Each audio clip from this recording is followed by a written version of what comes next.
Monsieur le doyen de la faculté, messieurs les membres de l'association Apprendre et Entreprendre, chers collègues et amis, messieurs les professeurs, chers étudiants et chers invités, j'ai le plaisir de vous accueillir aujourd'hui dans un cadre assez particulier, un cadre dans lequel une convention de partenariat a été signée récemment entre l'association Apprendre et Entreprendre d'une part et la faculté des sciences juridiques, économiques et sociales de Tanger d'autre part.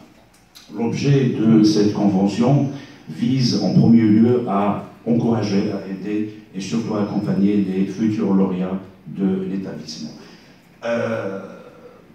Cette convention qui a été signée, comme je l'ai dit, donc, récemment, qui vise à lancer, qui a pour objectif de lancer une compétition, que je pourrais l'appeler une compétition de meilleurs projets, qui a pour objectif d'aider les...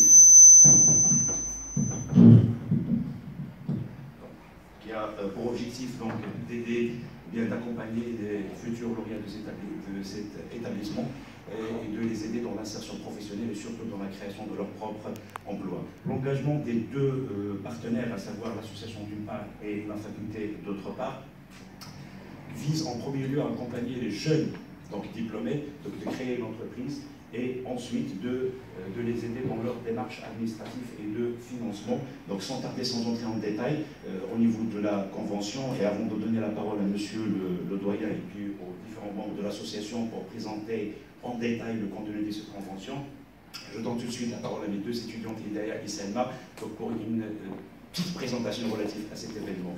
Donc je souhaite à tous les étudiants porteurs de projets de création d'entreprise une très belle aventure. Merci à tous.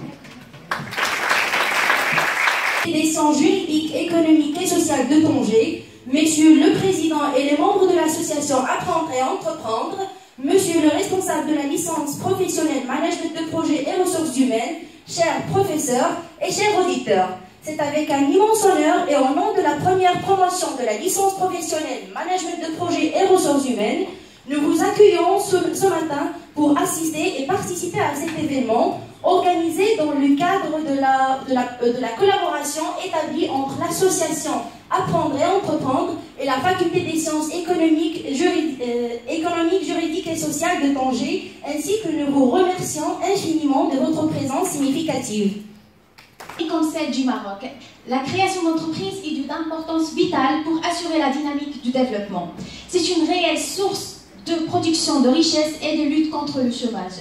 L'entrepreneuriat est au cœur de l'actualité économique et sociale. Sa promotion est considérée comme un vecteur fondamental dans l'ensemble des politiques de développement économique de par le monde.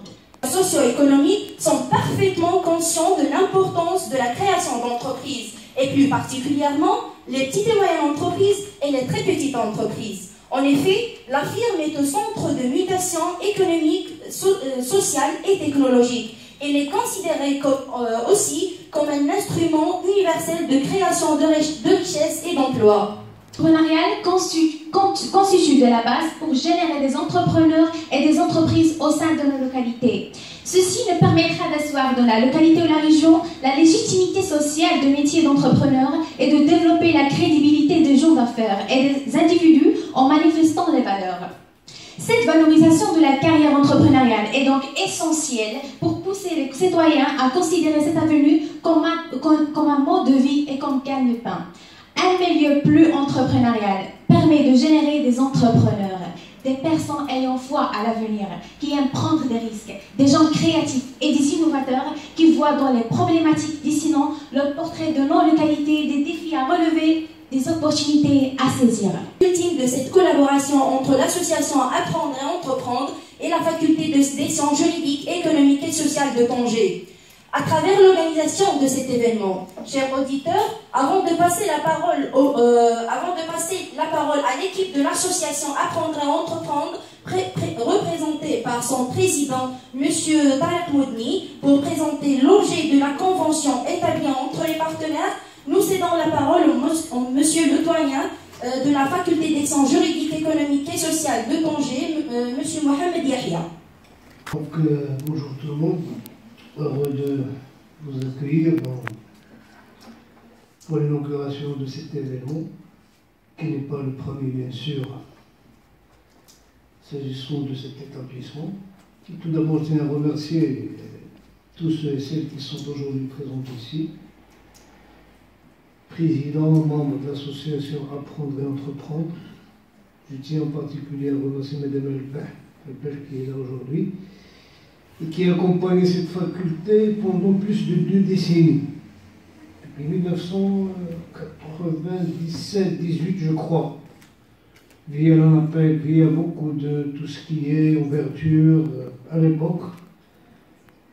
Et d'ailleurs, on continue, c'est un travail qui est continu même aujourd'hui. Donc nous tenons à remercier Mme Elbeh pour sa présence aujourd'hui ici.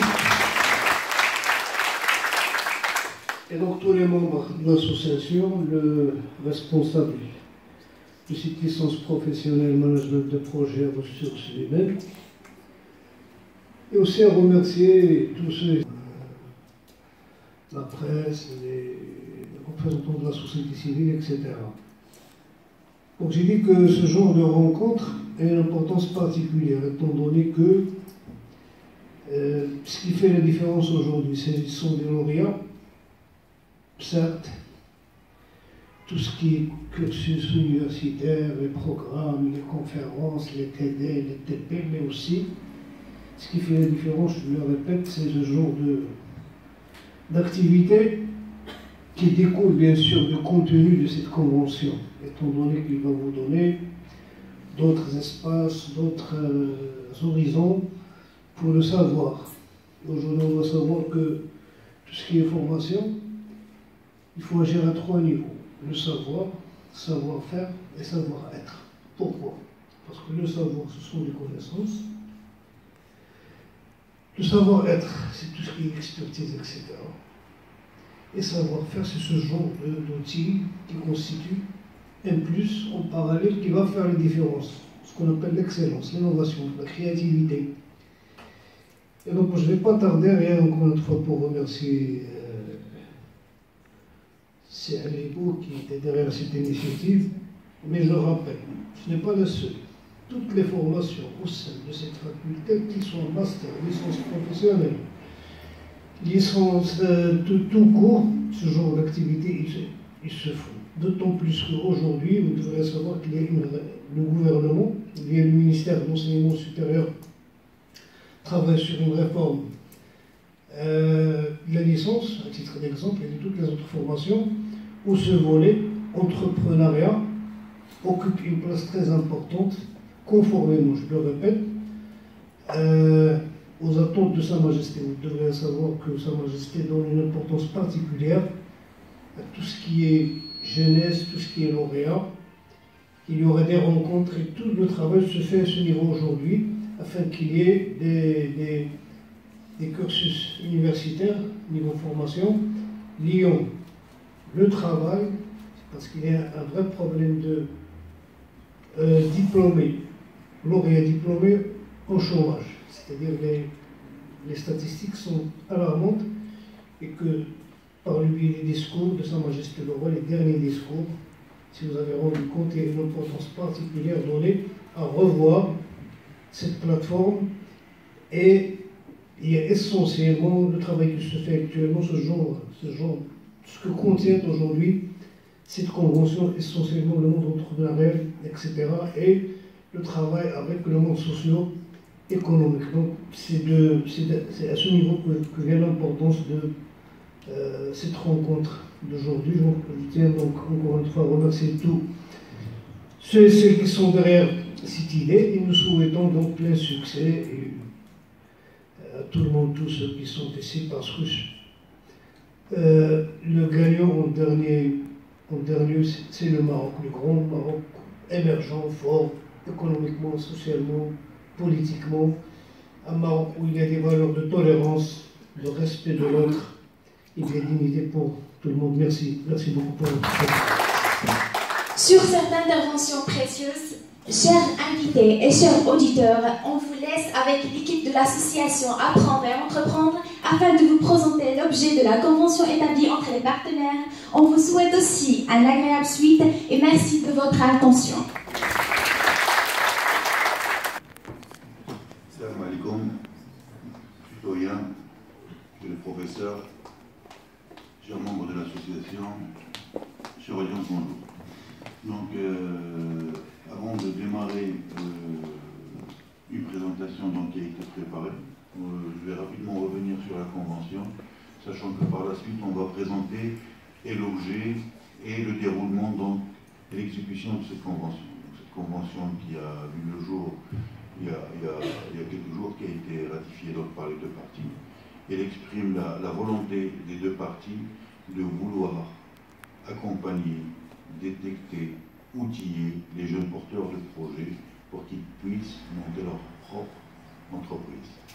C'est-à-dire qu'aujourd'hui, on est là tous ensemble parce que l'établissement, donc la faculté des sciences juridiques, le corps professoral, ainsi que l'association qui représente la société civile, sont aujourd'hui, ils ont uni leurs forces et sont engagés à accompagner les jeunes porteurs de projets. Quand on dit jeunes porteurs de projets, ça veut dire que c'est des jeunes qui ont une idée en tête, qui veulent la développer et qui veulent la réaliser. Donc on va revenir avec un peu plus de détails sur le processus tout à l'heure.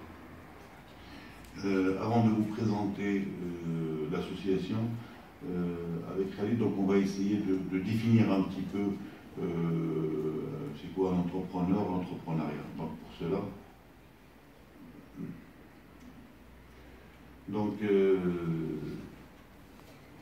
il y a deux volets. Il y a deux volets et c'est des choix. Donc aujourd'hui, par notre cursus scolaire, par notre société, on a été plus ou moins conditionné pour être plus proche de la partie embauche que de l'entrepreneuriat. Donc on va essayer de voir comment déjà on va définir les deux parties. Donc si je pose la question, pour vous, c'est quoi l'embauche? Pour savoir. Donc il n'y a pas aujourd'hui, on a été conditionné, on a été formaté pour être des salariés. Donc il y a un cursus, donc là aujourd'hui vous capitalisez presque 2 décennies de monde d'école. Et donc durant ce cursus, donc on a été conditionné, nous sommes d'une équipe pour avancer, il ne peut pas être tout seul. Donc il n'y a pas celui-là il est mieux que celui-là, mais c'est des qualités de vie et c'est des visions différentes d'appréhension de la vie, et ce qui est tout à fait normal. Qui ont été identifiés, donc salaire, sécurité d'emploi. Donc quand on dit salaire, c'est simple, hein, c'est tous les mois, donc on a un salaire qui est précis, qui va tomber, donc toutes les fins du mois, donc on a une régularité dans nos revenus, ça nous permet de faire des projections, de programmer un certain nombre de choses et tout. Sécurité, et je ne suis pas à la merci d'un marché, je ne suis pas à la merci d'aléas, Je suis un salarié, donc j'ai mon salaire qui tombe tous les fins de mois et qui me permet donc d'être salarié tranquille. Là, on n'a rien. Donc, tout à l'heure on a parlé de sécurité, là on parle de risque. Parce qu'il faut gagner, il faut prendre du risque. Donc, on est le maître à bord, donc on est au volant d'une structure, on est au volant d'une entreprise. Et donc on tient les rênes, et là donc, il y a une prise de risque. Pour avoir votre marché, il y a une prise de risque pour pouvoir avancer, il y a une prise de risque pour se développer. On est obligé d'innover. Parce que si on fait comme fait tout le monde, donc... Vous utilisez votre imagination de travailler le plus et d'essayer d'améliorer vous-même avant et aussi de l'améliorer pour votre travail. Mais en autant que les salariés, c'est juste les tâches après on peut... Pourquoi ils veulent être salariés? Parce que là, maintenant on a dit que choisir. Donc là, on a parlé de l'entrepreneuriat. Maintenant, ces gens-là, ils ne sont pas parmi nous, malheureusement. Donc il ne faut pas répondre. Donc on va essayer de répondre pour eux. Donc qui veut être salarié? Par exemple, pourquoi la personne voudrait être salariée? Qui est mieux que l'autre? Ils sont complémentaires. S'il n'y a que des salariés, il n'y aura pas de patron. S'il n'y a que des patrons, il n'y aura pas de salariés. Donc ça marcherait. Donc on a besoin les uns des autres pour pouvoir avancer. Donc on va essayer de passer au slide suivant. Parler un peu caricaturalement un peu de notre objectif aujourd'hui est de vous inciter à être entrepreneur. Donc on a des images ici qui montrent un peu le salarié un peu à l'aise, tranquille, qui cherche la tranquillité. Et la meilleure option pour la majorité des chercheurs d'emploi, c'est à travailler dans le public et être à la charge de l'État. Donc ça, c'est le summum. Donc pour votre information, donc, il y avait des études qu'on avait fait, qu'on suit au fur et à mesure de l'envie d'entreprendre chez les Marocains. Donc en 10 ans, ça a pris 10 points. C'est très très positif parce qu'en 2007, les Marocains qui voulaient devenir entrepreneurs étaient de l'ordre de 7%. 7 programmes pareils, à des initiatives pareilles, je pense que ça va avancer encore. Donc là, si on va se lancer dans l'aventure sans calculer, sans bien analyser le marché, la faisabilité de vos projets,